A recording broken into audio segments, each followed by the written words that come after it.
In terms of safety and why airplanes are crashing today, more and more it's really a disconnect between what the person is perceiving, the pilot, for example, and what's actually happening. So there's a difference between the actual aircraft state or their mental model, which is a subset of situational awareness, and what the airplane is actually doing or what's actually occurring in the real world. And trying to eliminate that is the key. So what the pilot needs, or any person needs, is valid feedback. You can't very well avoid, a yard full of holes in the yard if you're blindfolded. You need to have feedback of the world around you so you can make accurate decisions. The problem is that we're seeing accidents now that involve complex systems and multiple computer interactions that are much, much harder to identify in advance.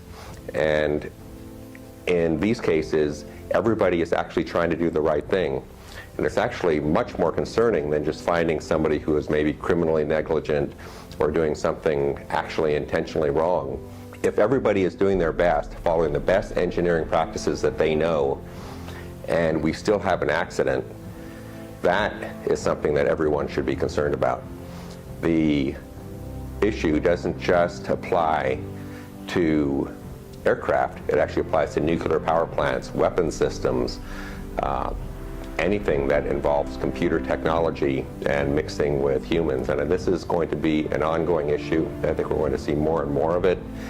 And there is really no escape without utilizing better methods to analyze systems that actually look at the entire system and don't try to look at individual components or failures.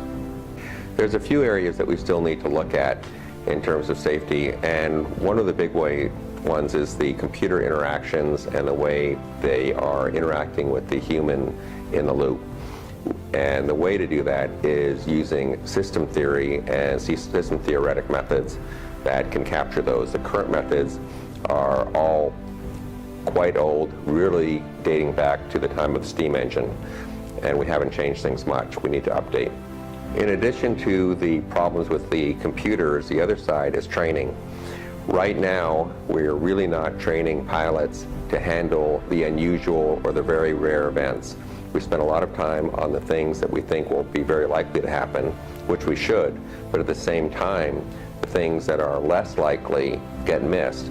And unfortunately, that's where we're seeing a lot of the accidents in these corner cases that are rare. So the question is it still safe to fly?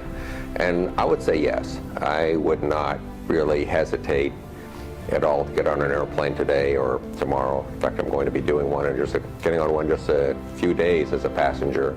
And I don't really have a lot of concerns about it. The system still has a lot of safety and a lot of redundancy in it. So yes, I think it's safe.